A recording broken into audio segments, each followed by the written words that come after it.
ਆਪ ਸਭ ਨੂੰ ਸਤਿ ਸ਼੍ਰੀ ਅਕਾਲ।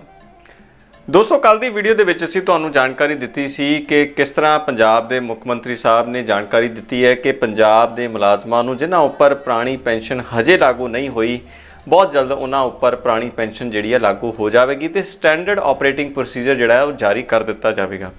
ਸੋ ਉਸ ਨੂੰ ਲੈ ਕੇ ਤੁਹਾਡੇ ਮਨ ਦੇ ਵਿੱਚ ਇੱਕ ਸਵਾਲ ਹੈ ਕਿ ਸਟੈਂਡਰਡ ਆਪਰੇਟਿੰਗ ਪ੍ਰੋਸੀਜਰ ਅਸਲ ਦੇ ਵਿੱਚ ਕੀ ਹੈ। ਪੰਜਾਬ ਦੇ ਮੁਲਾਜ਼ਮਾਂ ਨੂੰ ਪੁਰਾਣੀ ਪੈਨਸ਼ਨ ਬਹਾਲ ਕਰਨ ਦੇ ਵਿੱਚ ਇੰਨੀ ਦੇਰੀ ਕਿਉਂ ਹੋ ਰਹੀ ਹੈ, ਸਟੈਂਡਰਡ ਆਪਰੇਟਿੰਗ ਪ੍ਰੋਸੀਜਰ ਜਿਹੜਾ ਹੈ ਬਣਾਉਣਾ ਕਿਉਂ ਜ਼ਰੂਰੀ ਹੈ।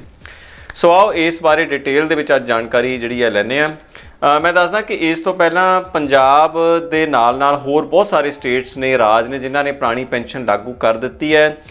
ਝਾਰਖੰਡ ਸਰਕਾਰ ਦੀ ਗੱਲ ਕਰੀਏ, ਛੱਤੀਸਗੜ੍ਹ ਸਰਕਾਰ ਦੀ ਗੱਲ ਕਰੀਏ, ਰਾਜਸਥਾਨ ਸਰਕਾਰ ਦੀ ਗੱਲ ਕਰੀਏ, ਇਹ ਉਹ ਰਾਜ ਨੇ ਜੋ ਕਿ ਪੁਰਾਣੀ ਪੈਨਸ਼ਨ ਲਾਗੂ ਕਰ ਚੁੱਕੇ ਨੇ। ਹਿਮਾਚਲ ਨੇ ਵੀ ਇਸੇ ਸਾਲ ਹੀ ਜਿਹੜੀ ਹੈ ਪੁਰਾਣੀ ਪੈਨਸ਼ਨ ਲਾਗੂ ਕੀਤੀ ਹੈ ਔਰ ਇਹਨਾਂ ਸਰਕਾਰਾਂ ਨੇ ਸਟੈਂਡਰਡ ਆਪਰੇਟਿੰਗ ਪ੍ਰੋਸੀਜਰ ਜਿਹੜਾ ਹੈ ਇਸ ਨੂੰ ਲੈ ਕੇ ਜਾਰੀ ਕੀਤਾ ਹੈ। ਸੋ ਹੁਣ ਗੱਲ ਕਰਦੇ ਹਾਂ ਕਿ ਸਟੈਂਡਰਡ ਆਪਰੇਟਿੰਗ ਪ੍ਰੋਸੀਜਰ ਜ਼ਰੂਰੀ ਕਿਉਂ ਹੈ, ਇਸ ਨੂੰ ਜਾਰੀ ਕਰਨ ਦੇ ਵਿੱਚ ਸਮਾਂ ਕਿਉਂ ਲੱਗ ਰਿਹਾ। ਇਸ ਨੂੰ ਲੈ ਕੇ ਮੈਂ ਦੱਸਦਾ ਕਿ ਸਟੈਂਡਰਡ ਆਪਰੇਟਿੰਗ ਪ੍ਰੋਸੀਜਰ ਨੂੰ ਲੈ ਕੇ ਸਭ ਤੋਂ ਪਹਿਲੀ ਗੱਲ ਤਾਂ ਇਹੀ ਹੈ ਕਿ ਅੱਜ 1/1/2004 ਤੋਂ ਬਾਅਦ ਜਿਹੜੇ ਮੁਲਾਜ਼ਮ ਭਰਤੀ ਹੋਏ ਨੇ ਉਹਨਾਂ ਦਾ NPS ਫੰਡ ਕੱਟਦਾ ਹੈ ਔਰ ਇਹ ਫੰਡ ਜਿਹੜਾ ਉਹਨਾਂ ਦੀ ਬੇਸਿਕ ਤੇ DA ਦਾ ਜਿਹੜਾ ਹੈ 10% ਹਿੱਸਾ ਹੁੰਦਾ ਹੈ ਔਰ ਇਹ ਜਿਹੜਾ ਹਰ ਮਹੀਨੇ ਤਨਖਾਹ ਦੇ ਵਿੱਚੋਂ ਕਟੌਤੀ ਹੁੰਦੀ ਹੈ ਤੇ PF RDA ਜੋ ਕਿ ਇਸ ਫੰਡ ਨੂੰ ਜਿਹੜਾ ਹੈ ਸੰਭਾਲ ਰਿਹਾ ਤੇ ਉੱਥੇ ਜਾ ਕੇ ਫੰਡ ਜਿਹੜਾ ਹੈ ਉਹ ਜਮ੍ਹਾਂ ਹੁੰਦਾ ਹੈ।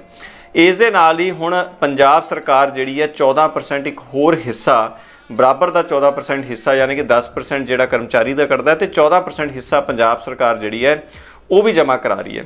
ਸੋ ਇਸ ਤੋਂ ਬਾਅਦ ਯਾਨੀ ਕਿ ਪੁਰਾਣੀ ਪੈਨਸ਼ਨ ਲਾਗੂ ਹੋਣ ਤੋਂ ਬਾਅਦ ਜਿਹੜਾ ਸਵਾਲ ਇਹੀ ਹੋਏਗਾ ਕਿ NPS ਫੰਡ ਦੀ ਜਿਹੜੀ ਕਟੌਤੀ ਹੈ ਕਿ ਉਹ ਹੁਣ ਬੰਦ ਹੋ ਜਾਏਗੀ ਜਾਂ ਫਿਰ ਇਸ ਨੂੰ ਲੈ ਕੇ ਬਹੁਤ ਸਾਰੀਆਂ ਗੱਲਾਂ ਚੱਲ ਰਹੀਆਂ ਕਿ NPS ਦਾ ਬਹੁਤ ਘੱਟ ਮਿਨੀਮਮ ਅਮਾਊਂਟ ਜਿਹੜਾ ਉਹ ਕੱਟਿਆ ਜਾਵੇਗਾ ਤੇ ਇਸ ਦੇ ਨਾਲ ਹੀ ਜੇਕਰ ਪੁਰਾਣੀ ਪੈਨਸ਼ਨ ਲਾਗੂ ਹੁੰਦੀ ਹੈ ਤਾਂ GPF ਖਾਤੇ ਜਿਹੜੇ ਮੁਲਾਜ਼ਮਾਂ ਦੇ ਖੋਲ੍ਹੇ ਜਾਣਗੇ ਤੇ GPF ਦੀ ਕਟੌਤੀ ਵੀ ਨਾਲ ਦੀ ਨਾਲ ਹੋਵੇਗੀ। ਪਰ ਜੇਕਰ ਪੁਰਾਣੀ ਪੈਨਸ਼ਨ ਦੀ ਅਸਲ ਗੱਲ ਕਰੀਏ ਤਾਂ ਜਿਹੜੇ ਸਿਵਲ ਸਰਵਿਸਿਜ਼ ਰੂਲ ਜਿਹੜੇ ਨੇ ਮੁਲਾਜ਼ਮਾਂ ਦੇ ਉੱਪਰ ਲਾਗੂ ਹੁੰਦੇ ਨੇ ਜੋ ਕਿ 1/1/2004 ਤੋਂ ਪਹਿਲਾਂ ਦੇ ਭਰਤੀ ਨੇ, ਉਹਨਾਂ ਦਾ GPF ਖਾਤਾ ਜਿਹੜਾ ਖੋਲ੍ਹਿਆ ਜਾਂਦਾ ਤੇ ਬੇਸਿਕ ਦਾ ਘੱਟੋ ਘੱਟ 8% ਹਿੱਸਾ ਜਿਹੜਾ ਹੈ ਮੁਲਾਜ਼ਮਾਂ ਨੂੰ ਜਮ੍ਹਾਂ ਕਰਾਉਣਾ ਹੁੰਦਾ ਤੇ ਇਸ ਤੋਂ ਵੱਧ ਉਹ ਜਿੰਨਾ ਮਰਜ਼ੀ ਅਮਾਊਂਟ ਯਾਨੀ ਕਿ ਉਹਨਾਂ ਦੀ ਬੇਸਿਕ ਦੇ ਬਰਾਬਰ ਜਿੰਨਾ ਵੀ ਅਮਾਊਂਟ ਉਹ ਜਮ੍ਹਾਂ ਕਰਾਉਣਾ ਚਾਹਣ ਉਹਨਾਂ ਦੀ ਮਰਜ਼ੀ ਹੈ।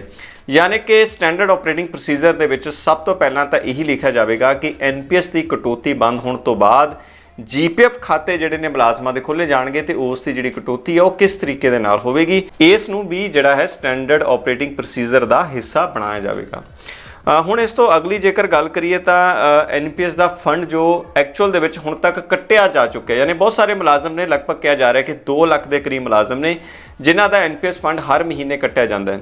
ਉਹ ਕੱਟੇ ਹੋਏ ਫੰਡ ਦਾ ਕੀ ਹੋਵੇਗਾ, ਇਸ ਬਾਰੇ ਵੀ ਸਟੈਂਡਰਡ ਆਪਰੇਟਿੰਗ ਪ੍ਰੋਸੀਜਰ ਦੇ ਵਿੱਚ ਹੀ ਲਿਖਿਆ ਜਾਵੇਗਾ ਕਿ ਜੋ ਫੰਡ ਹੁਣ ਮੁਲਾਜ਼ਮਾਂ ਦਾ ਆਲਰੇਡੀ ਕੱਟਿਆ ਜਾ ਚੁੱਕਿਆ ਹੈ ਉਸ ਦਾ ਕੀ ਹੋਵੇਗਾ। ਉਹ ਮੁਲਾਜ਼ਮਾਂ ਨੂੰ ਵਾਪਸ ਦਿੱਤਾ ਜਾਵੇਗਾ ਔਰ ਜਿਹੜਾ ਸਰਕਾਰ ਦਾ ਹਿੱਸਾ ਸਰਕਾਰ ਉਹਨੂੰ ਵਾਪਸ ਲੈ ਲੇਗੀ ਜਾਂ ਫਿਰ ਇਹ ਵੀ ਆਪਸ਼ਨ ਦਿੱਤਾ ਜਾਵੇਗਾ ਕਿ ਤੁਸੀਂ ਉਸ ਨੂੰ ਕੁਝ ਸਮੇਂ ਬਾਅਦ ਜਿਹੜਾ ਕਢਵਾ ਸਕਦੇ ਹੋ। ਔਰ ਇਸ ਦੇ ਵਿੱਚ ਸਭ ਤੋਂ ਵੱਡੀ ਅੜਚਨ ਹੈ ਕਿ PF RDA ਜੋ ਕਿ ਕੇਂਦਰ ਦੀ ਏਜੰਸੀ ਹੈ NPS ਫੰਡ ਨੂੰ ਜਿਹੜੀ ਇਹ ਹੈਂਡਲ ਕਰਦੀ ਹੈ, ਉਸ ਨੇ ਜਿਹੜਾ ਹੈ ਇਹ ਸਾਫ਼ ਇਨਕਾਰ ਕਰ ਦਿੱਤਾ ਹੈ ਬਾਕੀ ਜਿਹੜੇ ਰਾਜ ਨੇ ਜਿਹੜੇ ਕਿ ਪੁਰਾਣੀ ਪੈਨਸ਼ਨ ਲਾਗੂ ਕਰ ਚੁੱਕੇ ਨੇ ਕਿ ਇਹ ਫੰਡ ਜਿਹੜਾ ਹੈ ਅਸੀਂ ਵਾਪਸ ਨਹੀਂ ਕਰਾਂਗੇ। ਔਰ ਕੇਂਦਰ ਸਰਕਾਰ, ਕੇਂਦਰ ਦੇ ਜਿਹੜੇ ਵਿੱਤ ਮੰਤਰੀ ਨੇ ਨਿਰਮਲਾ ਸੀਤਾਰਮਨ ਜੀ, ਉਹ ਵੀ ਇਸ ਉੱਪਰ ਜਿਹੜੀ ਹੈ ਗੱਲਬਾਤ ਆਪਣੀ ਸਾਫ਼ ਕਰ ਚੁੱਕੇ ਨੇ ਕਿ PF RDA ਜਿਹੜਾ ਰਾਜਾਂ ਨੂੰ ਇਹ ਫੰਡ ਵਾਪਸ ਨਹੀਂ ਕਰੇਗੀ।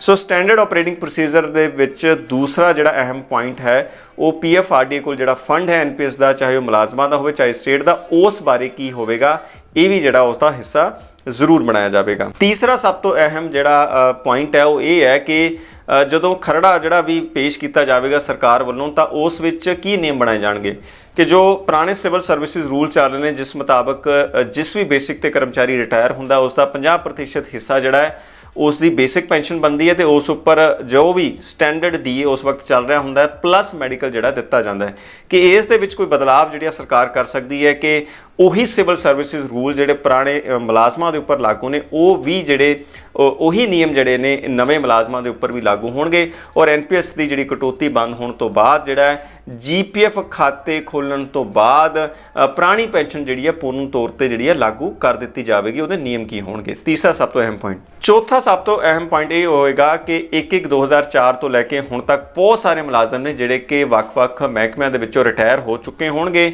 ਜੋ ਕਿ ਐਨਪੀਐਸ ਦੇ ਅਧੀਨ ਆਉਂਦੇ ਸੀ। ਐਨਪੀਐਸ ਦੇ ਅਧੀਨ ਆਉਣ ਤੋਂ ਬਾਅਦ ਉਹਨਾਂ ਨੇ ਐਨਪੀਐਸ ਦਾ ਫੰਡ ਵੀ ਲੈ ਲਿਆ, ਐਨਪੀਐਸ ਤੋਂ ਜਿਹੜੀ ਉਹ ਪੈਨਸ਼ਨ ਵੀ ਲੈ ਰਹੇ ਨੇ। ਸਰਕਾਰ ਨੂੰ ਸਟੈਂਡਰਡ ਆਪਰੇਟਿੰਗ ਪ੍ਰੋਸੀਜਰ ਦੇ ਵਿੱਚ ਇਹ ਵੀ ਦੱਸਣਾ ਹੋਵੇਗਾ ਕਿ ਹੁਣ ਤੱਕ ਜਿਹੜੇ ਮੁਲਾਜ਼ਮ ਰਿਟਾਇਰ ਹੋ ਚੁੱਕੇ ਨੇ ਉਹਨਾਂ ਨੂੰ ਪੁਰਾਣੀ ਪੈਨਸ਼ਨ ਦਾ ਲਾਭ ਜਿਹੜਾ ਹੈ ਉਹ ਕਿਸ ਢੰਗ ਦੇ ਨਾਲ ਦਿੱਤਾ ਜਾਵੇਗਾ, ਉਹਨਾਂ ਤੇ ਲਾਗੂ ਹੋਵੇਗਾ ਜਾਂ ਨਹੀਂ ਹੋਵੇਗਾ, ਇਸ ਨੂੰ ਵੀ ਜਿਹੜਾ ਸਟੈਂਡਰਡ ਆਪਰੇਟਿੰਗ ਪ੍ਰੋਸੀਜਰ ਦਾ ਹਿੱਸਾ ਬਣਾਇਆ ਜਾਵੇਗਾ। ਪੰਜਵਾਂ ਤੇ ਅਹਿਮ ਪੁਆਇੰਟ ਇਹ ਹੈ ਕਿ ਜਿਹੜੇ ਬਾਕੀ ਰਾਜ ਨੇ ਉਹਨਾਂ ਨੇ ਆਪਸ਼ਨ ਦਿੱਤੇ ਨੇ ਮੁਲਾਜ਼ਮਾਂ ਨੂੰ ਕਿ ਚਾਹਣ ਤਾਂ ਉਹ ਐਨਪੀਐਸ ਦੇ ਵਿੱਚ ਵੀ ਰਹਿ ਸਕਦੇ ਨੇ ਔਰ ਪੁਰਾਣੀ ਪੈਨਸ਼ਨ ਦਾ ਹਿੱਸਾ ਵੀ ਜਿਹੜਾ ਬਣ ਸਕਦੇ ਨੇ। ਸੋ ਸਟੈਂਡਰਡ ਆਪਰੇਟਿੰਗ ਪ੍ਰੋਸੀਜਰ ਦੇ ਵਿੱਚ ਪੰਜਵਾਂ ਅਹਿਮ ਅੰਗ ਇਹ ਹੋਵੇਗਾ ਕਿ ਮੁਲਾਜ਼ਮਾਂ ਨੂੰ ਆਪਸ਼ਨ ਦਿੱਤਾ ਜਾਏਗਾ ਜਾਂ ਫਿਰ ਨਹੀਂ ਦਿੱਤਾ ਜਾਵੇਗਾ। ਇਸ ਤੋਂ ਅਗਲਾ ਸਭ ਤੋਂ ਅਹਿਮ ਅੰਗ ਜਿਹੜਾ ਹੈ ਪੁਰਾਣੀ ਪੈਨਸ਼ਨ ਲਾਗੂ ਕਰਨ ਦੇ ਵਿੱਚ, ਸਟੈਂਡਰਡ ਆਪਰੇਟਿੰਗ ਪ੍ਰੋਸੀਜਰ ਬਣਾਉਣ ਦੇ ਵਿੱਚ, ਕਿ ਸਰਕਾਰ ਕਿਸ ਡੇਟ ਤੋਂ ਜਿਹੜੀ ਹੈ ਪੁਰਾਣੀ ਪੈਨਸ਼ਨ ਲਾਗੂ ਕਰੇਗੀ। ਜੇਕਰ ਰਾਜਸਥਾਨ ਦੀ ਗੱਲ ਕਰੀਏ ਤਾਂ 1 ਅਪ੍ਰੈਲ 2022 ਨੂੰ ਲਾਗੂ ਕੀਤਾ ਗਿਆ, ਹਿਮਾਚਲ ਦੀ ਗੱਲ ਕਰੀਏ ਤਾਂ 1 ਅਪ੍ਰੈਲ 2023 ਤੋਂ ਜਿਹੜੀ ਪੁਰਾਣੀ ਪੈਨਸ਼ਨ ਲਾਗੂ ਕੀਤੀ ਗਈ। ਸੋ ਹੁਣ ਪੰਜਾਬ ਸਰਕਾਰ ਕਿਹੜੀ ਡੇਟ ਤੋਂ ਜਾਂ ਫਿਰ ਕਿਸ ਮਿਤੀ ਤੋਂ ਜਿਹੜੀ ਹੈ ਪੁਰਾਣੀ ਪੈਨਸ਼ਨ ਲਾਗੂ ਕਰਦੀ ਹੈ, ਇਸ ਨੂੰ ਵੀ ਸਟੈਂਡਰਡ ਆਪਰੇਟਿੰਗ ਪ੍ਰੋਸੀਜਰ ਦਾ ਜਿਹੜਾ ਹੈ ਹਿੱਸਾ ਬਣਾਇਆ ਜਾਵੇਗਾ। ਸੋ ਮੈਂ ਦੋਸਤੋ ਆਸ ਕਰਦਾ ਕਿ ਅੱਜ ਦੀ ਵੀਡੀਓ ਜਿਹੜੀ ਹੈ ਉਹ ਸਟੈਂਡਰਡ ਆਪਰੇਟਿੰਗ ਪ੍ਰੋਸੀਜਰ ਦੇ ਉੱਪਰ, ਉਸ ਖਰੜੇ ਦੇ ਉੱਪਰ ਸੀ ਜੋ ਕਿ ਪੁਰਾਣੀ ਪੈਨਸ਼ਨ ਲਾਗੂ ਹੋਣ ਤੋਂ ਬਾਅਦ ਜਿਹੜਾ ਸਾਡੇ ਸਾਹਮਣੇ ਆਵੇਗਾ। ਔਰ ਇਹ ਸਵਾਲ ਜਿਹੜਾ ਪੁੱਛਿਆ ਜਾ ਰਿਹਾ ਸੀ ਕਿ ਸਟੈਂਡਰਡ ਆਪਰੇਟਿੰਗ ਪ੍ਰੋਸੀਜਰ ਦੇ ਵਿੱਚ ਸਮਾਂ ਕਿਉਂ ਲੱਗ ਰਿਹਾ ਔਰ ਇਹ ਇੰਨਾ ਜ਼ਰੂਰੀ ਕਿਉਂ ਹੈ ਪੁਰਾਣੀ ਪੈਨਸ਼ਨ ਲਾਗੂ ਕਰਨ ਦੇ ਵਿੱਚ। ਆਸ ਕਰਦੇ ਹਾਂ ਕਿ ਇਸ ਵੀਡੀਓ ਤੋਂ ਬਾਅਦ ਤੁਹਾਨੂੰ ਇਹ ਗੱਲ ਜਿਹੜੀ ਹੈ ਉਹ ਸਮਝ ਆ ਗਈ ਹੋਣੀ। ਸੋ ਆਸ ਕਰਦੇ ਹਾਂ ਕਿ ਅੱਜ ਦੀ ਵੀਡੀਓ ਤੇ ਅਪਡੇਟ ਤੁਹਾਨੂੰ ਵਧੀਆ ਲੱਗੀ ਹੋਵੇਗੀ। ਵਧੀਆ ਲੱਗੀ ਤਾਂ ਇਸ ਵੀਡੀਓ ਨੂੰ ਲਾਈਕ ਤੇ ਸ਼ੇਅਰ ਜ਼ਰੂਰ ਕਰਿਓ। ਸਾਡੇ ਚੈਨਲ ਤੇ ਆ ਰਹੀਆਂ ਵੀਡੀਓਜ਼ ਤੁਹਾਨੂੰ ਵਧੀਆ ਲੱਗ ਰਹੀਆਂ ਤਾਂ ਸਾਡਾ ਚੈਨਲ ਵੀ ਸਬਸਕ੍ਰਾਈਬ ਕਰ ਦਿਓ। ਬਸ ਇਸੇ ਤਰ੍ਹਾਂ ਹੀ ਜੁੜੇ ਰਹੋ, ਇਸੇ ਤਰ੍ਹਾਂ ਹੀ ਸਾਡਾ ਹੌਸਲਾ ਵਧਾਉਂਦੇ ਰਹੋ। ਮਿਲਦੇ ਹਾਂ ਅਗਲੀ ਵੀਡੀਓ ਦੇ ਵਿੱਚ। ਧੰਨਵਾਦ।